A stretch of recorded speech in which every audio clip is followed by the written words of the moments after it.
Today we're diving deep into Achilles, a divinely blessed yet death-bound warrior whose power came at the ultimate price.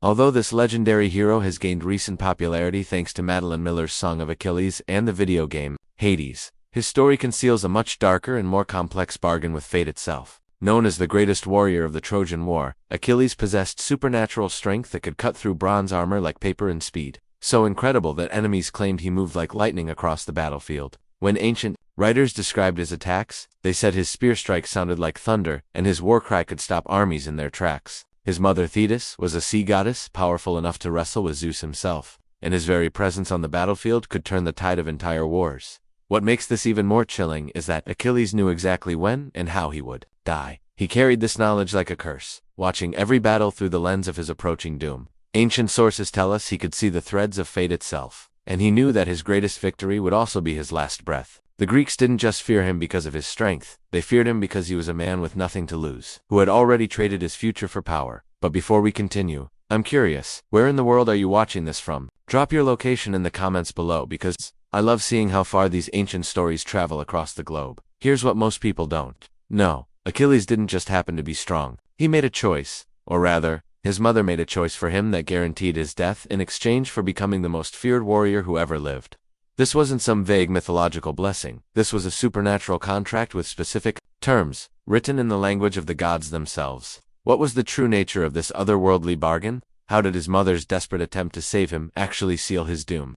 Why did the gods themselves fear what they had helped create? And what does his story reveal about the real cost of transcending human limitations? Join us as we uncover the dark truth behind the death-bound champion whose name still makes people shiver 3,000 years later. To understand the real horror of Achilles' story, we need to go back to the ancient sources that the Greeks themselves considered sacred truth. Homer's Iliad, written around 750 BCE, doesn't just tell us about a war hero. It reveals a supernatural being caught between two worlds, and the price he paid for that power was written in prophecy before he was even born. But Homer wasn't the only one who recorded these dark details. The ancient writer, Apollodorus, the poet Statius, and even Pindar, one of Greece's greatest lyric poets, all contributed pieces to this terrifying puzzle. According to these ancient sources, Achilles' mother Thetis was no ordinary goddess. She was a Nereid, one of the 50 sea goddesses who controlled the oceans, and she was so beautiful and powerful that both Zeus, king of the gods, and Poseidon, lord of the seas, wanted to marry her. Ancient texts describe her as having the ability to transform into any sea creature, control tidal waves, and even influence the weather patterns across the Mediterranean. Her sisters included goddesses who could calm storms, guide ships safely to harbor, or just as easily drag them down to the ocean floor. But here's the terrifying part that changed everything. There was a prophecy delivered by Prometheus himself that said any son Thetis bore would become more powerful than his father. Think about what this means in the context of divine politics. This wasn't just some vague prediction, this was a cosmic law that threatened the entire order of the universe. If Zeus married Thetis, their child could potentially overthrow him, just like Zeus had overthrown his own father Kronos, and Kronos had overthrown his father before him.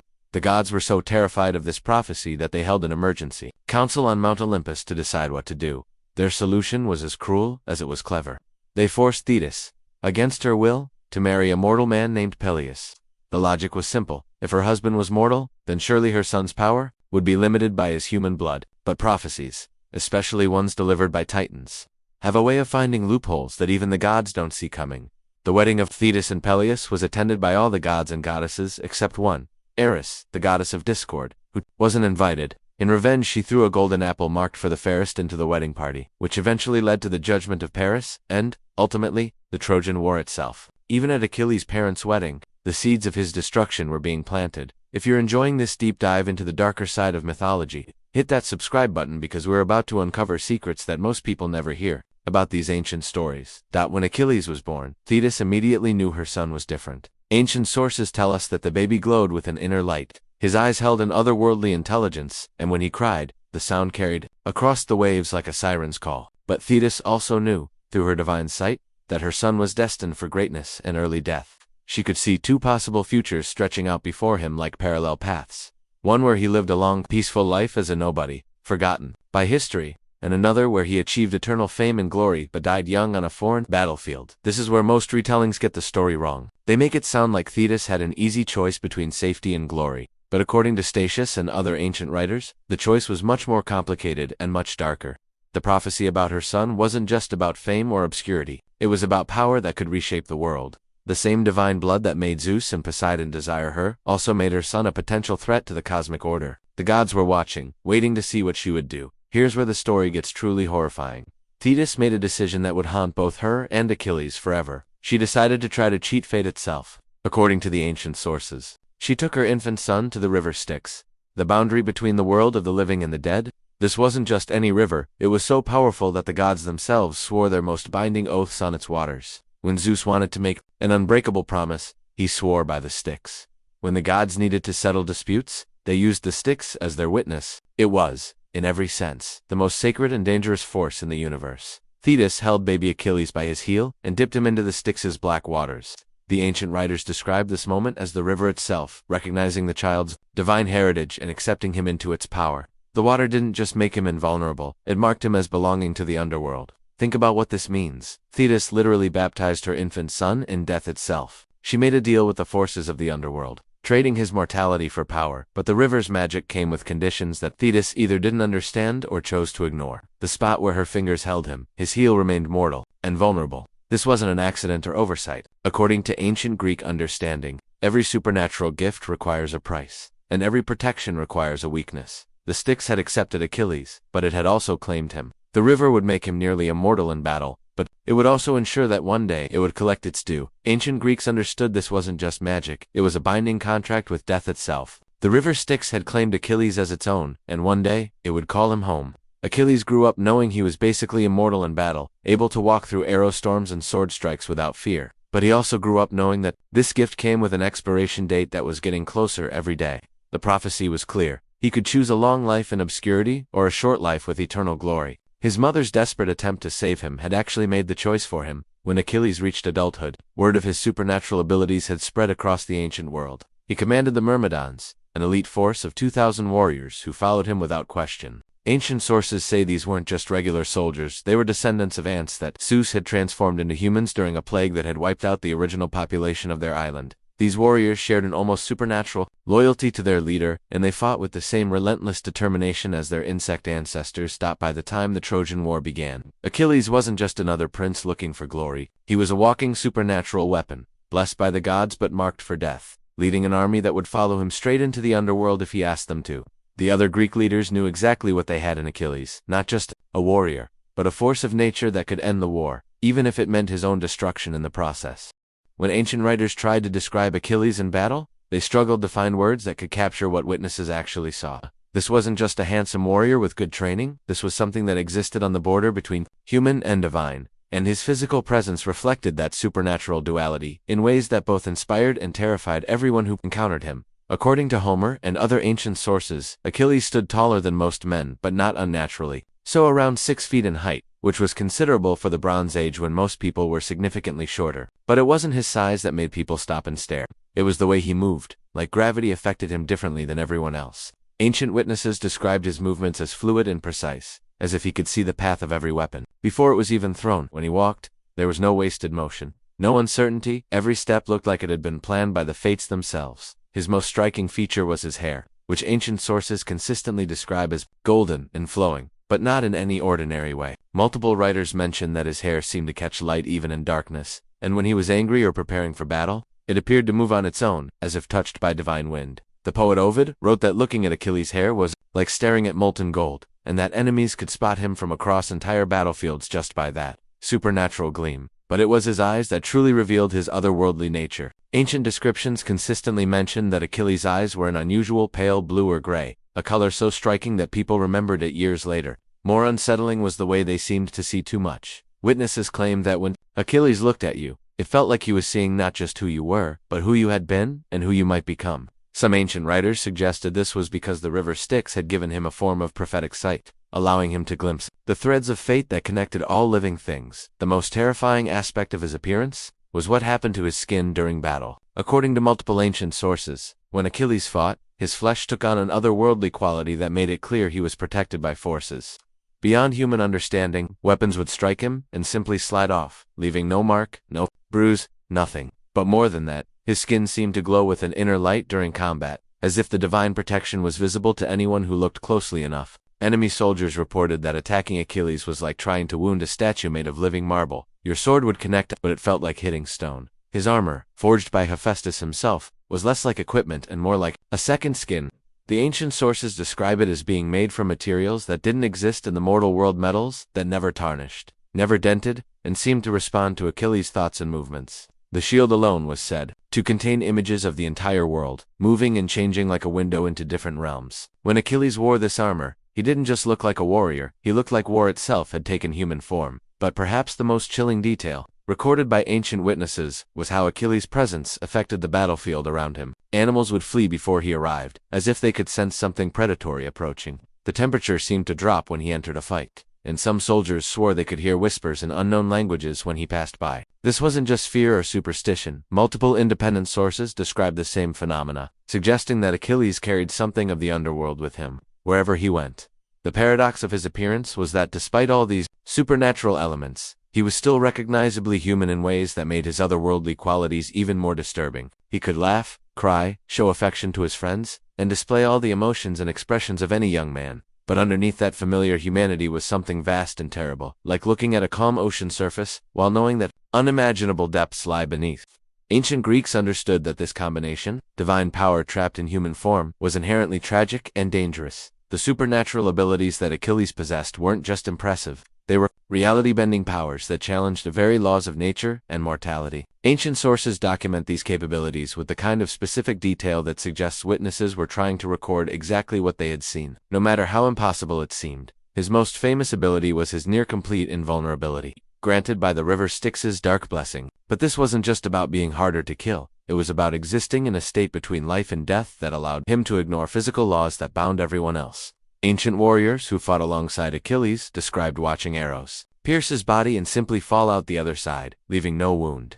Swords would strike him with enough force to split shields, but they would bounce off his flesh like they had hit an invisible barrier. Spears thrown by the strongest arms in Troy would shatter against his chest without leaving so much as a bruise. But the Styx had given him more than just protection, it had fundamentally changed what his body was capable of. Achilles could fight for hours without showing fatigue, his muscles never cramping, his breathing never becoming labored. Ancient sources describe battles where he fought from sunrise to sunset without pause, while his enemies collapsed from exhaustion around him. This wasn't just superior conditioning, this was a body that no longer operated by normal human limitations. His strength was documented in ways that sound like ancient writers struggling to explain what couldn't be explained. Achilles could throw spears with such force that they would go completely through bronze shields, the bodies behind them, and then continue through the shields of the men standing behind those men. Ancient sources record him lifting and throwing stones that normally required multiple men to move. When he struck with his sword, the impact could be heard across entire battlefields, and the shock waves from his blows could knock nearby warriors off their feet. Even more terrifying was his speed.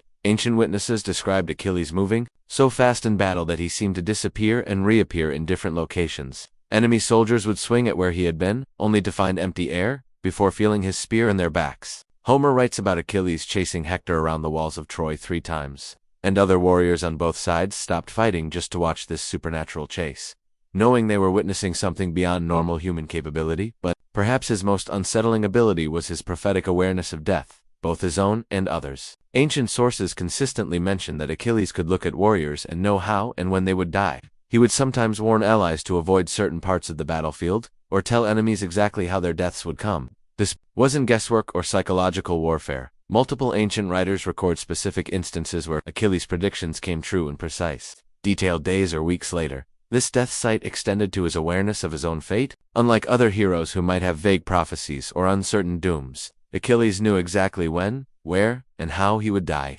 Ancient sources describe him speaking about his death with the same certainty that others might discuss dinner plans. He knew that killing Hector would seal his own doom. He knew that Paris's arrow would find his heel, and he knew that his greatest moment of victory would also be his last breath. Living with this knowledge was perhaps the most terrible burden of all his supernatural gifts. The Styx had also given him the ability to commune with forces beyond the mortal world. Ancient texts describe Achilles speaking with his divine mother Thetis even when she wasn't physically present, receiving guidance and warnings from across the barrier between realms. He could also sense the presence of other supernatural beings, gods walking in the skies, spirits of the dead, and creatures that existed between worlds. This supernatural awareness made him incredibly difficult to ambush or deceive, but it also meant he was constantly aware of the otherworldly forces moving around him. His companion Patroclus shared some of these gifts through their deep bond, though though to a lesser degree. Ancient sources suggest that their connection transcended normal friendship and moved into something approaching a supernatural link. Patroclus could sense when Achilles was in danger, even at great distances, and Achilles could feel emotions and physical state as if they were his own.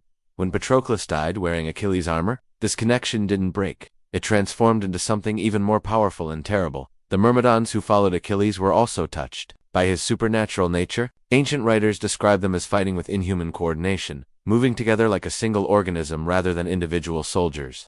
They seemed to share some of Achilles' resistance to fear and fatigue, and enemies reported that the Myrmidons' eyes reflected light strangely, as if they had been marked by the same dark forces that claimed their leader. But all of these incredible abilities came with a price that grew heavier every day. The same power that made Achilles nearly invincible also isolated him from normal human experience. He couldn't form normal relationships because everyone around him was aware they were dealing with something beyond human understanding. He couldn't experience normal pleasures because his supernatural senses made ordinary experiences feel flat and meaningless. Most terrible of all, he couldn't escape the knowledge that every use of his power brought him closer to the doom that the River Styx had written into his very existence.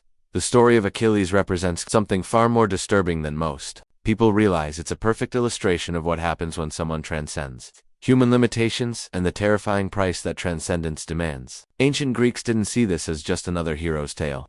They understood it as a warning about the seductive danger of trying to become more than human, and the inevitable doom that follows anyone who makes deals with forces beyond mortal understanding. At its core, Achilles embodies the ultimate Faustian bargain. Centuries before Faust was ever written, his mother Thetis, in her desperate love, essentially sold her son's future to gain him power in the present.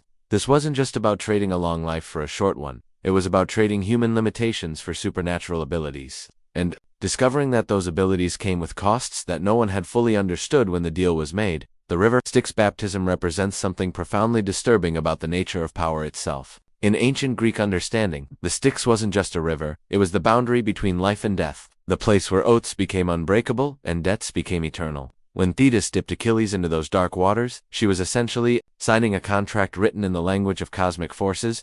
The river would protect him, but it would also claim him. Every moment of his invulnerability was borrowed time that would eventually have to be repaid. This reflects a deep truth about power that ancient Greeks understood instinctively. Genuine power always comes from somewhere, and that somewhere always demands payment. Achilles didn't just happen to be strong, his strength was borrowed from the realm of death itself. Every enemy he killed, every battle he won, every moment he existed beyond normal human limitations was adding to a debt that grew larger and more demanding each day. The psychological horror of Achilles' situation becomes clear when you consider what it means to live with absolute knowledge of your own doom. Most people comfort themselves with uncertainty about death. Maybe it won't happen. Maybe it will be different. Maybe there's a way out. Achilles had no such comfort. He knew exactly when, where, and how he would die. And he knew that this knowledge was the price of his supernatural awareness. The same gift that let him see the deaths of others also forced him to live every day with perfect clarity about his own approaching end. But perhaps the most terrifying aspect of Achilles' story is how it reveals the isolation that comes with transcending human limitations. The more powerful he became, the further he moved from normal human experience. His relationships became complicated by the fact that everyone around him knew they were dealing with something beyond human understanding. His lovers, his friends, even his enemies couldn't relate to him as simply another person because he wasn't simply another person anymore. This isolation is symbolized perfectly by his relationship with Patroclus. In most versions of the story, Patroclus represents Achilles' last connection to his own humanity. He's the one person who can see past the supernatural power to the human being underneath. But even this connection becomes tainted by the cosmic forces at work. When Patroclus dies, it's not just the death of a friend, it's the severing of Achilles' last link to mortal experience, and his transformation into something purely supernatural and terrible. The ancient Greeks understood that Achilles' rage after Patroclus' death wasn't just grief. It was the unleashing of power that had been held in check by human love and connection. Without that anchor to mortality, Achilles becomes something closer to a force of nature than a person. His treatment of Hector's body, dragging it around Troy's walls, wasn't just cruelty, it was the behavior of someone who had moved so far beyond human limitations that human concepts like mercy and dignity no longer applied to him. This connects to a broader theme about the danger of pursuing power that elevates you above the human condition. Ancient Greek literature is full of warnings about mortals who try to become like gods, and the inevitable destruction that follows. Achilles represents the most seductive version of this temptation. He didn't seek power for its own sake, but had it thrust upon him by a mother's love. Yet the result is the same. The more he embraces his supernatural nature, the more he loses his humanity, until finally he becomes something that exists purely for destruction. the heel that remains vulnerable, represents more than just a physical weakness. It symbolizes the last vestige of his mortal nature, the one part of him that death can still claim. In psychological terms, this suggests that no matter how far someone transcends human limitations, some essential part of their mortality remains, and that remaining humanity becomes both their greatest weakness and their only path to redemption. Perhaps most disturbing of all is how Achilles' story suggests that even when supernatural power is thrust upon someone against their will, the responsibility for how that power is used still rests with the individual. Achilles could have chosen to minimize the violence, to use his abilities defensively, to find ways to honor his fate without maximizing destruction. Instead, he chooses to embrace the darkest aspects of his nature, suggesting that power doesn't just corrupt, it reveals who someone truly is when all limitations are removed. The ancient Greeks saw Achilles as both the ultimate hero and the ultimate cautionary tale. His story warns us that there are some gifts too dangerous to accept, some power too costly to wield, and some bargains too terrible to make, even when they're made from love. Wolfgang Petersen's 2004 film Troy, starring Brad Pitt, brings Achilles' dark bargain with death into the modern world. And while it removes most of the supernatural elements, it captures something even more disturbing, the psychological reality of what it means to live as someone who has traded their future for power. The film transforms the mythological horror into something grounded in human psychology, making Achilles' curse feel immediate and real in ways that might actually be more terrifying than the first original supernatural version. From the very first scene where we meet Achilles, the film establishes that we're not dealing with a normal warrior. Brad Pitt's portrayal shows us someone who moves through battle with an almost sport efficiency, cutting down enemies not with rage or effort but with the mechanical precision of someone who has transcended normal human limitations through sheer skill and training. But underneath that casual dominance, there's something hollow and desperate. This is a man who knows that his greatest strength is also his greatest curse. The film's genius lies in how it translates the supernatural elements of the original myth into psychological ones. Instead of literal invulnerability granted by the River Styx, we see Achilles' seeming immunity to death as a combination of skill, speed, and the reckless confidence that comes from someone who has already accepted his fate. Every fight scene becomes a dance with death, where Achilles moves like someone who genuinely doesn't care whether he lives or dies, because he's already made peace with the fact that his death is inevitable and approaching. What makes the version particularly disturbing is how it shows the isolation that comes with this kind of power. Achilles exists apart from the other Greek warriors, not just because he's stronger, but because he occupies a different relationship with mortality itself. While other warriors fight, hoping to survive and return home, Achilles fights knowing that the battlefield is where his story will end. This knowledge gives him a freedom that others don't have, but it also cuts him off from the normal human motivations that drive everyone around him. The film really captures the horror of Achilles' situation when it explores his relationship with his mother. In the movie, Thetis isn't a goddess, but her warnings about Achilles' fate carry the same weight as divine prophecy. When she tells him that if he goes to Troy, he will find glory but never return home, she's essentially presenting him with the same choice that the original myth forced upon him: a long, forgotten life, or a short, legendary death. The film makes this choice feel real and immediate by showing us a young man who genuinely doesn't know which path to choose. The setup of the story shows Achilles as someone who has already begun to embrace his dark fate. His casual destruction of the temple of Apollo, his open disdain for the gods, and his willingness to take on enemies that other warriors won't face, all point to someone who has stopped caring about the normal consequences of action. This isn't heroic bravery. This is the behavior of someone who has already signed his own death warrant and is just waiting for the universe to collect. Patroclus' role in the film becomes even more tragic when viewed through this lens.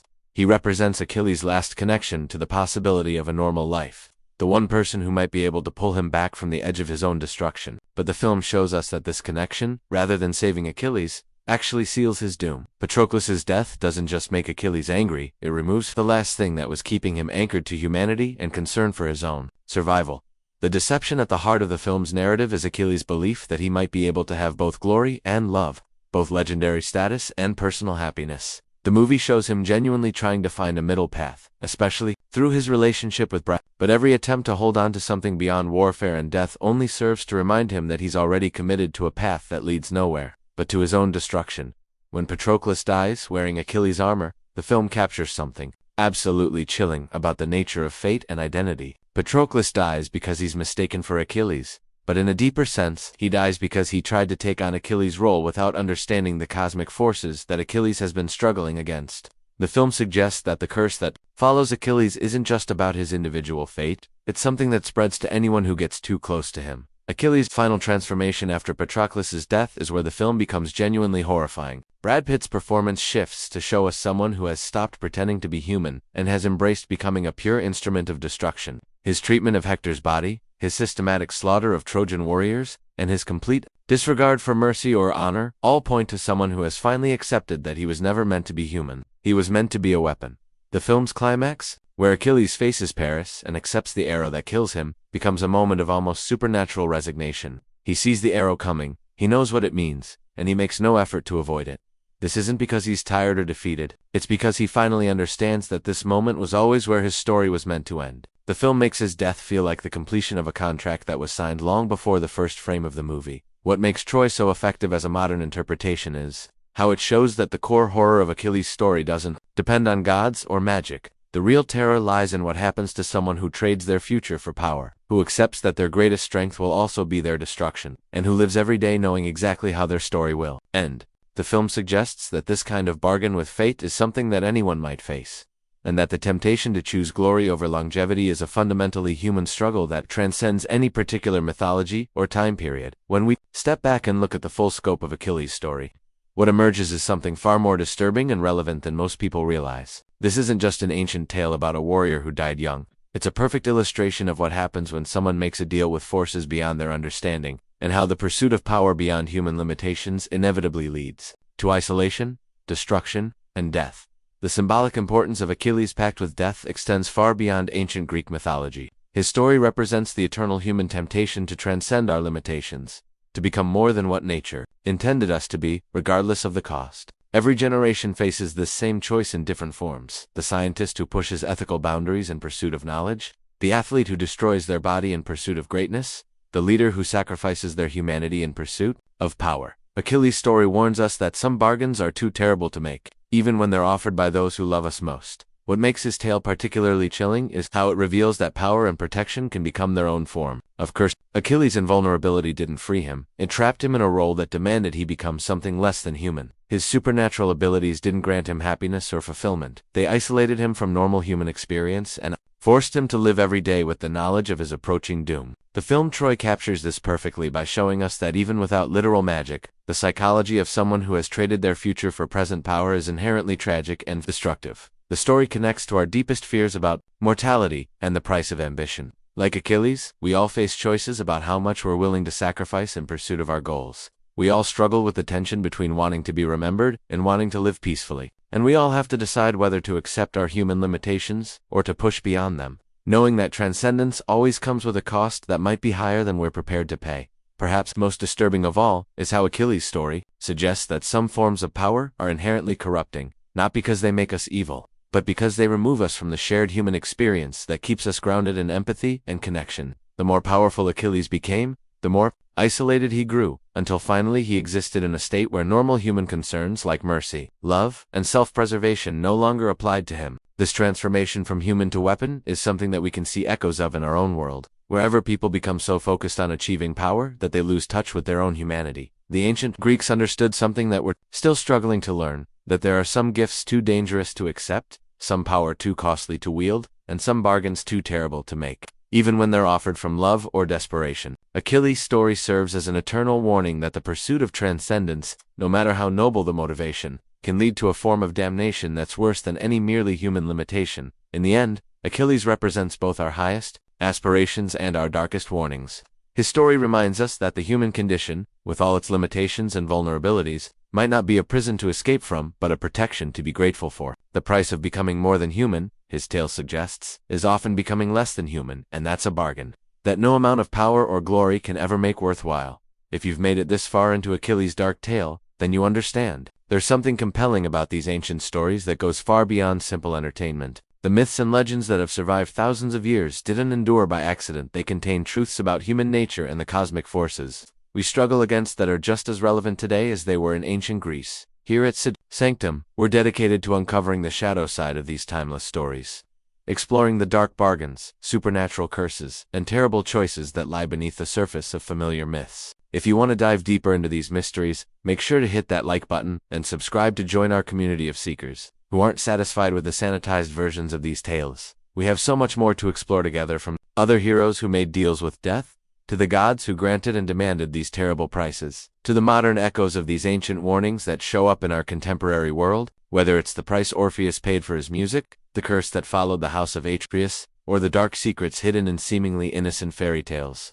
There are depths to these stories that most people never discover. The ancient world was full of warnings about the cost of power, the danger of transcendence, and the price of making deals with forces beyond human understanding. These aren't just stories, they're maps of the human psyche, guides to the eternal struggles that every generation faces, and warnings about the temptations that can destroy us if we're not careful. So subscribe, turn on notifications, and join us as we continue to uncover the dark truths hidden in plain sight within the stories that have shaped human civilization. Because in a world where the temptation to transcend human limitations grows stronger every day, we need these ancient warnings more than ever. Until next time, remember that some power comes at a price too terrible to pay, and sometimes the greatest wisdom lies in knowing when to refuse the gifts that fate offers us. Stay curious, stay cautious, and we'll see you in the shadows where the real stories hide.